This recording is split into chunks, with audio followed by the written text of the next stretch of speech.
আমাদের সাথে পাকিস্তানের কালচারে মিল রয়েছে, খাবার দাবার রিলিজিয়াস মিল রয়েছে। তাদের শিক্ষা ব্যবস্থা অনেক অনেক এগিয়ে গিয়েছে। আমরা স্বাধীনতা পেয়েছি ৫৫ বছর, পাকিস্তান স্বাধীন হয়েছে ৭০ বছর। আমি এই স্টলগুলি ঘুরে মনে হলো সমগ্র পাকিস্তান আমি ঘুরে আসছি এবং তাদের যে শিক্ষায় যে ব্যাপক উন্নয়ন ঘটেছে আমি সত্যি ইমেজড। তাদের শিক্ষা ব্যবস্থা অনেক অনেক এগিয়ে গিয়েছে।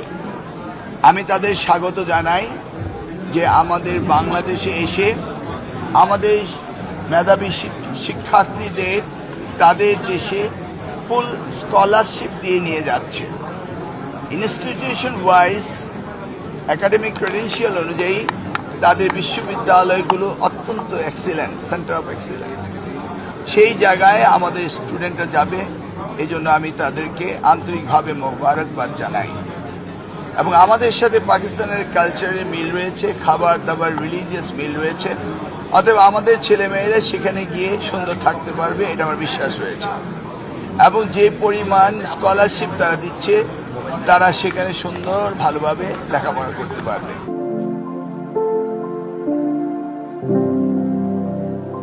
অন দ্য আদার হ্যান্ড, আমি বাংলাদেশি হিসাবে চাইব আমাদের দেশেও আমাদের শিক্ষা প্রতিষ্ঠানগুলো এইভাবে উন্নতি সাধন করুক এবং বিদেশি স্টুডেন্টরা আসুক আমাদের দেশে এবং এই গ্লোবাল ভিলেজে আমরা যেন সকলেই শিক্ষায় মান উন্নয়ন করতে পারি এবং এই প্রতিযোগিতায় যেন আমরা টিকে থাকতে পারি। আমাদের দেশ সম্পদে ভরপুর। আমাদের এই তরুণরা রয়েছে মোর দেন 65%। আমাদের ডেমোগ্রাফিক ডিভিডেন্ড তাদের পে করতে হবে। অতএব আমরা বাংলাদেশে শিক্ষাক্ষেত্র জনাব তারেক রহমানের নেতৃত্বে আমরা অবদান রাখব। এই অঙ্গীকার আজকে এখানে এসেও আবারও করছি যে আমাদের শিক্ষা ব্যবস্থাকে উন্নয়নের জন্য আমাদের প্রধানমন্ত্রীর নির্দেশে আমরা যথাসাধ্য কাজ করব। তবে পাকিস্তানের উন্নয়ন দেখে আমি অভিভূত হয়েছি এবং আমি গর্বিত মনে করছি যে তারা অনেক এগিয়ে গিয়েছে।